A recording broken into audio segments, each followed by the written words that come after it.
Staj benim için bir ölüm kalım meselesi.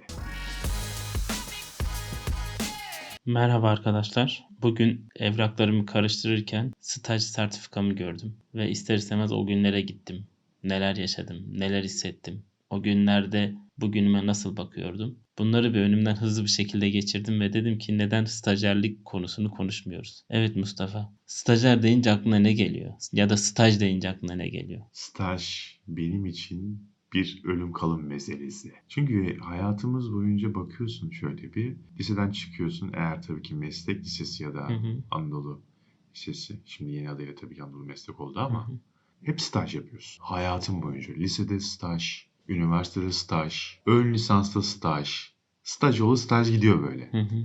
Staj bir nevi böyle şey. Çayı demlersin, yerleri paspaslarsın, makbuz ödersin, patronun işini yaparsın. Sonrasında otobüs paranı verirsin. Sonrasında evine gider yatarsın. Yani bedava işçilik gibi bir şey mi oluyor sana göre staj? Fazla.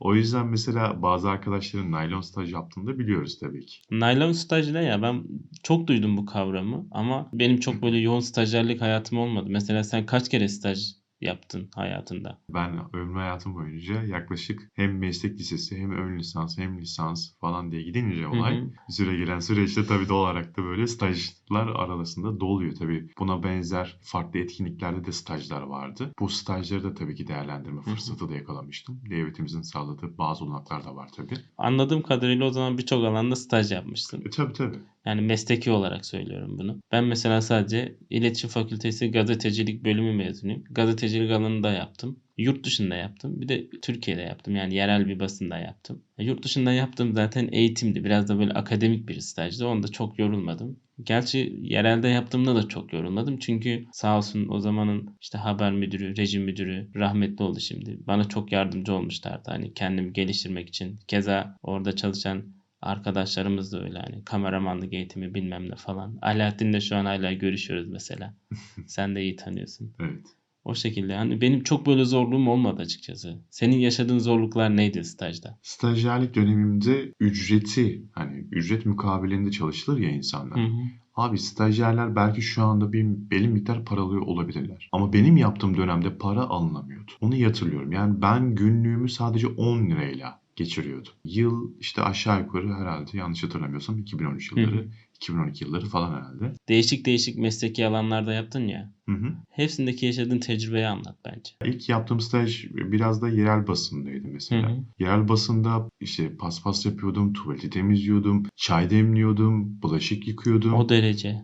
habere gidiyordum. Ondan sonra tasarım yapıyordum. Haber tasarımları, kapak tasarımları yapıyordum. Mizanpaş tasarlıyordum. Ve ondan sonra da makbuz yatırıyordum. Vergiyle alakalı Hı şeyler, hı. evrakları. Bankaya teslim ediyordum. Ondan sonra fotoğraf çekiyordum. Yani sayarım sana. Ve soğuk kış gününde falan yaptığımı hatırlıyorum yani. Gerçekten çok fazla donmuştum. O bir nevi stajyerlik değil de artık stajyerlik olmuş. Hani Evet. stajyer mi derler ya. Bildiğin şey olmuşsun orada. Köle olmuşsun gibi bir şey olmuş ya. Ya biraz öyle ama şunu söyleyeyim. Benim orada edindiğim tecrübe, mücadeleci olma Hı ruhunu hı. aşıladı. Çünkü zor Hı hı. yerden bunları öğrendim. Ve ben bunları kemküm etmeden yaptım. Çünkü o zamanın stajyerliği biraz buydu. Yani stajyerler yatmaz, stajyerler devamlı çalışır, stajyerler falan filan diye. Ha, diğer arkadaşlarımızın tabii ki stajyerliklerini yaparken naylon yaptıklarını öğrendikten sonra olay bende farklı bir noktaya girdi tabii ki. Evet. Ki en rahatı onlarmış. Ben hem de para alıyorlarmış bir de. Basın alanında ben yaptığımda mesela ben de aynı şekilde kem küm etmezdim. Benim zamanımda da işte gazete katlardık. Elimiz kapkara mürekkep olurdu. Kablo silerdik. İşte rejideydim. Olcay abi sağ olsun rahmetli mekanı cennet olsun. Kablo sildirirdi. Kabloyu sildirdikten sonra ana haberlerin sunumundan önce mikrofonu falan denerdik. Oturturdu beni hani konuştururdu. Hani haber sunuyormuş gibi. Program sunuyormuş gibi. Kamera önüne ben mesela onun sayesinde alıştım. Hep anarım yani o yüzden. Ben o yüzden çok zorlanmadım. Sen kadar büyük işler de yapmadım. Hani pil alınması gerekiyordu. Ben pil almaya gidiyordum. Markete gidilmesi gerekiyordu. Stajyerlerden biri gitsin. Gidiyorduk yani. Ama seninki çok çok ağırmış basın alanında. İlk defa Baya duydum yani. bayağı ağırdı. Hatta o market işleri falan da onları da biz yapıyorduk. Hatta öğle yemeklerini falan gidip biz alıyorduk. Ondan sonra mesela oradaki işverenin kendi özel otelleri vardı. Konak gibi böyle. Oo, bayağı da Onların zenginmiş. onların işlerini de biz yapıyorduk. Bütün stajyer alan kurumları bu şekilde addetmek doğru değil belki ama Tabii ki tabii ki. istisnalar var. Çok iyi stajyerlik imkanı sağlayan kurumlar da var. Senin çalıştığın kurum kurumsal bir kurum muydu? Yani nasıldı? Ya staj Abi yaptığın kurumu merak ettim ben şu an.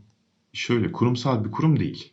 Yerel bir kurum zaten bahsetmiştim. Onun haricinde bak mesela diğer çalıştığım yerde bir stok fotoğrafçılığı Hı. meselesi var. Şimdi bu ikinci staj yaptığın kurum, değil Aynen, mi? İkinci aynen. staj yaptığın kurum reklamcılık üzerine mi biraz daha ya da grafik üzerine anladığım kadarıyla. Aynen tasarım üzerine oradaki çalıştığım yerdeki kişiler stok işini yapıyorlar. Yani stok fotoğrafçılığı nedir? Hı Kısaca hı. açalım arkadaşlara. Belki bilmeyen vardır. Stok fotoğrafçılığı kişilerin görselleri hazırlayarak, vektörel tasarımları hazırlayarak belli başlı site aracılığıyla çeşitli platformlarda satması Hı hı. işlevi ve sınırsız sayıda satması işlevi anlamına geliyor. Belli bir site komisyon verir. Siz o komisyonla hayatınızı devam ettirirsiniz.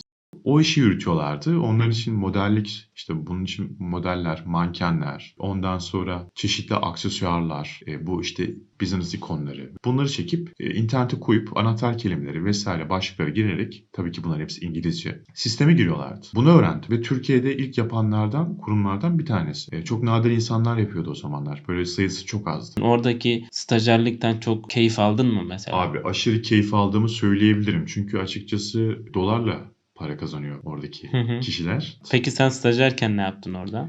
Abi ben veri girişi yaptım. Sadece yaptığım şey oradaki fotoğrafları bir kurgulamak, ikincisi anahtar kelimeleri ve başlıkları oraya yerleştirmek. Onların kendi Hı. belirledikleri bir anahtar kelime havuzu vardı. O anahtar kelime havuzundan ben seçiyordum en uygun olanları. Onları sisteme giriyordum. Peki sen bunları yaparken bunun yanında çay demleme, yer silme, yemek Tabii ki, getirme. tabii ki. Şimdi onları girmiyorum. Onlar var tabii ki. Yani bu her stajyerde belki yoktur. Ama benim o dönemdeki staj dönemimde hatırlıyorum yani bunların hepsi normal şeymiş gibi algılanıyordu. Yani yer silmek normal. Ne bileyim çay demlemek çok normal. Günümüzde de yapılıyor ya. Yani Yapılır yani. yerel Yapılmalı da. yerel yerlerde yapılır da abi çok mantıklı görmüyorum yine. Çünkü ücret yok. Ücret mukabilinde davranılır diye düşünüyorum. Ya en azından kendin kalkıp şeyi alırsın. Her misafirin gelirse olabilir Hı. belki. Burada olay şeye bağlı bence. Mesela senin amirin ya da senden sorumlu kişi sana nasıl davranıyorsa, insani bir şekilde yaklaşıyorsa o demeden zaten senin yapasın gelir. O rica etse de sen onu kıramazsın zaten yaparsın. Ama sana kötü bir şekilde davranıp sürekli emir verip seni aşağılayacak şekilde yaklaşıyorsa zaten yaparken o iş sana eziyet olur bence. Stajın ne demek olduğunu açıkçası çoğu kişi bilmez. Stajyerlik biraz şeydir. Kafa yorar. Çok emek ister. Bedava emek. Ama orada şunu öğreniyorsunuz. Hayatın ne kadar zor olduğunu. Meslek dediğimiz şey dışarıdan göründüğü kadar en basit bir Hı meslek bile hı. olsa ne kadar zor olduğunu Hı hı. görüyorsunuz. Zaten en önemlisi de mesleki hayatınızda profesyonel bir adımdan önceki son kapı stajyerlik. Aynen. O yüzden staj yaptığınız kurum ve staj yaparken bilgi aldığınız kişilerin size yaklaşımı çok önemli. Size bilgi verecek kişinin mesleki deneyimi, size yaklaşımı da çok önemli. O sizin için ya bir şans oluyor ya da dezavantaj oluyor. Yani dezavantajıyla karşılaştığım oldu ama ya dezavantajından da benim çıkardığım çok büyük dersler var. Mesela gazetecilikten seni soğutmuş. Bu bir dezavantaj bence. Evet, maalesef ben şu anda yapmıyorsam sebeplerinden bir tanesi de buydu. Evet. Yani maalesef yani mesleğimi yapmıyorum. Şimdi ikinci stajyerin burasıydı. Üçüncü Evet. stajyerin neresi oldu? Diğer stajyerim bir kamu kurumu.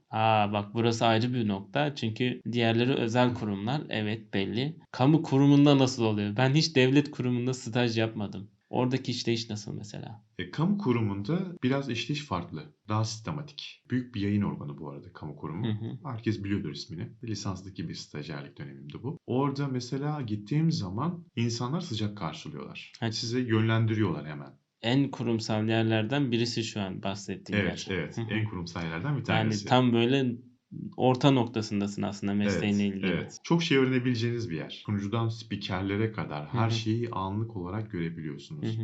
Ve bu yerleşkede açıkçası eğer hani boş oturanları da gördüm bu arada. Gerçekten hani bir şeyleri tanışmak isteyen, network ağı kasmak isteyen, ne bileyim mesleğiyle alakalı bir şeyler öğrenmek isteyenler için mükemmel fırsat. Ve ben orada şansım tabii ki tamamen bir birimdeydim. O birimin bana kattığı şey çok fazla. Çünkü o birimde çalışan insanlar o kadar samimiydi ki benim hayalimdeki olan sunuculuk, spikerlik mesleği ile alakalı çeşitli insanlarla tanıştırdılar beni. Bu çok güzel bir şey. Orada gittim Türkiye'nin en önemli kurumu olan kamu kurumunda işte oranın performacisiyle tanışma fırsatı yakaladım. Şu an kendisi çok büyük bir YouTuber. Ondan sonra orada bir kişiyle daha tanıştım. Mükemmel seslere sahipler. Mükemmel bir diksiyonlara sahipler. Sonra onların mesela bana kattığı çok fazla deneyim var. Burada da mesela çay dağıtma, yerleri silme, paspas bilmem ne böyle bir uygulama var mıydı? Burada böyle bir deneyim yoktu. Kurumsallık deyince zaten Tabii yani bir de özellikle kamu kurumu olması sebebiyle hani oranın kendi zaten çalışanları mevcut. Orada daha farklı bir durum var. burada aslında 3. staj yaptığın yer sana daha çok şey katmış. Evet. İkincisi de çok şey katmış. Yani burada aslında kademe kademe gidiyor. Evet. Kurumsal olmayan bir yer, sonra bir tık kurumsallığa doğru giden ama yine kendi çapında özel bir sektör, özel bir işletme. Sonra çok çok kurumsal bir yer ve sana kattığı çok çok değerler var. Evet. Anladığım kadarıyla. Evet. Aslında şeyi de gösteriyor. Staj yapacağınız yerin ne kadar önemli olduğunu da gösteriyor. Evet ve bu arada ben hani bu staj yerleri seçerken çok dikkatli davrandım. Olsun da varsın gibi Hı hı. davranmadım. Çünkü kendi gelişimimi önemsiyordum. Hı hı. Daha sonrasında mesela bak diğer stajyerim de kamu kurumu. O kamu kurumunda da bana kattığı bir şey var mı? Hayır. Çok ciddi bir kamu kurumunda yok yani. Öyle bir durum söz konusu olmadı. Yani bir önceki kamu kurumuna nazaran söylüyorum. Bu yerel bir kamu kurumuydu. Burada sadece öğrendiğim tek bir şey var. Evrak meseleleri. Yani normal memuriyeti öğrendim ben orada. 3 ay boyunca normal memur gibi takıldım ben orada. İşte burada benim edindiğim tecrübe hep çıta çıta gitti. Böyle hepsini bir disk attım. Dedim Evet. ki ya ben kişisel gelişime çok değer veriyorum. Kendimi sonuna kadar götüreceğim. Limitin neresiyse. Burada aslında anlattıklarından arkadaşların anlaması gereken, en azından staj yapmayı düşünen ya da staj yapanların, kurumsal bir yerde staj yapmaları onlara daha çok şey katacak. Evet. Yani yerel bir yerde staj yapmaları onları belli noktada artık belki de mesleğinden soğutacak. Ama kurumsal bir yerde staj yaparsa ve staj yaptığı süre zarfında oturmayıp sosyal çevresini geliştirmeye çalışırsa, kendisine geliştirmeye çalışırsa kendisine çok şey katabilecek. Doğru mu anlamışız? Evet, doğru anladın. Arkadaşlara kesinlikle şunları tavsiye etmemiz gerekiyor. Mümkün mertebe alanınızla ilgili en iyi kurumu seçin. Az çok işte biz de profesyonel olarak belli zamanlarda çalıştık. Yani yaklaşık 3 ay öncesine kadar benim de stajyerlerim vardı. Evet. Senin de stajyer arkadaşların var. Hala da var bildiğim Evet, hala kadarıyla. var. Burada aslında bizim stajyere baktığımız, yani hem stajyer olarak hem de şu an profesyonel meslek hayatımda yanımda mesleği öğrenmek için gelen arkadaşlarda benim baktığım şey şuydu. Ne kadar hevesli. Öğrenmeye algıları ne kadar açık. Kendisini burada geliştirmek istiyor mu? Yeteneği var mı? Buna bakıyoruz. Yani buradan da şu mesaj çıkıyor. Eğer yeteneğin varsa, kendini bu alanda geliştirmek istiyorsan bu mesleğe devam et. Ama istemiyorsan laf olsun, torba dolsun diye boşuna zamanını harcama yani. Staj yaptığınız kurumlar önemli ama olay sizde bitiyor bence. Keyif almak önemlidir. Burada zaten iletişim çok önemli. Yani benim alanımla ilgili bunu söylüyorum. Tabii diğer mesleki alanlarla ilgili belki olay daha farklıdır. İletişim zaten başlıca bir kural değil mi? Evet. Şimdi sen iletişim olmadan senin bir şeyi öğrenmen çok mümkün değil. Stajyer deyince bizim aklımıza neden çay geliyor? Neden yer silmek geliyor? Yani burada bir sistemde bir sıkıntı yok mu? Şimdi şöyle, yerel firmaları düşündüğün zaman yerel firmaları anlayabiliyorum. Neden? Çünkü diyor ki ben 2 ayda bir, 3 ayda bir stajyer alarak işimi götürürüm kafasında olan insanlar var. İşverenler var. Onu anlayabiliyorum. Neden? Ucuz iş gücü meselesi. Daha önce hep belirttiğimiz mesele. O işletmeler sadece işlerinin devam etmesini sağlamak istiyorlar. Ama atladıkları noktalar var. Stajyerler, o hani o sıra diyoruz ya, işte yer silme, ne bileyim çay demleme, ne bileyim bardak yıkama. Onlar için yani işverenler için bunlar normal şeylermiş gibi geliyor onlara. Neden? Çünkü diyor ki ben zamanında yaptım. Sen niye yapmıyorsun ki? Bu torundan toruna mı geçecek bu olay? Çalışma dediğimiz şey yani normalde bir kişinin, stajyerin şunu yapsın eline mi yapışır lafı. Hani derler ya, ya böyle bir şey yok. Ha bak şunu diyebilirsin. Eğer çalışma azmi yoksa ya da çalışma yani öğrenme hevesi yoksa bu arkadaş tamam hadi bulaşık yıkasın. Niye? Zaten öğrenme hevesi yok. Adam oraya sadece boş gelip boş gitmeyi istiyor. Ama sen öğrenme hevesini ortaya çıkarmış bir kişiyi düşünsene. Günde ortalama her yeri paspaslasa, ne bileyim tuvalet temizliği yapsa, bardakları yıkasa, çay demlese. Kaybettiği, öğrenmek istediği zamanından ne kadar gidiyor? Burada şey de önemli bence ya. Stajyerin sorumlu olduğu kişi. Eğer ben stajyerden sorumluysam, ona işi öğretmek için yaklaşıyorsam, ılımlı yaklaşıyorsam stajyer zaten yapışıyor sana, bilgiye yapışıyor. Ama ılımlı yaklaşmıyorsan öğrenmek de istemiyor. Ya mesela bak yanımda çalıştırdığım bazı stajyerler öyle değildi. Yani öğrenmek isteği varmış gibi gözüküp aslında hiçbir şeyi öğrenmek istemiyormuş gibi davranıyorlardı. Yani yüzüme gülüp arkamdan konuşuyorlardı gibi Hı diyebilirim. Hani hı. olay buna dönüyor çünkü. Bazı arkadaşların tamamen öğrenme hevesi yok. Ya doğaldır, doğrudur, olabilir. Ama burada bir de şey var. Yerel küçük firmalarda yine aynı şeye geliyor. Ucuz işçilik muhabbetine geliyor. Ben bu stajyere bunu öğretirsem 2 gün sonra buraya gelir, benim işimden olur. Bundan dolayı da öğretmek istemeyen insanlar da var. Bir de böyle bir sorun var yani. O yüzden bence çok böyle geniş ve tartışılması uzun bir kavram. Evet. Ama bizim de süremiz bayağı uzun oldu. Yine yarım saat konuştuk. Biz Evet. bunu 15 dakikaya falan düşüreceğiz yine muhtemelen. Aynen. Son olarak bizim kısa bir anekdotumuz var. Evet. Hatırlatma notumuz var. İstersen onu okuyalım. Sonra da son mesajımızı verip podcast'imizi sonlandıralım. Eğer bir stajyerseniz ya da stajyer olmaya karar verdiyseniz, şartlar ne olursa olsun yapacağınız işle ilgili kendinizi geliştirmek için çabalamalısınız. Staj mesleğinizde profesyonel iş hayatına girmenizden önceki son kapıdır. O nedenle staj yapacağınız yeri iyi seçmeli ve burada kalıcı olmanın yollarını aramalısınız. Yöneticinizle olan iletişiminizi mutlaka ve mutlaka iş alanında bir şeyler öğrenme ve işi profesyonel yapma çerçevesinde korumalısınız ki getirdiğiniz çayın, sildiğiniz masanın bir karşılığı olsun.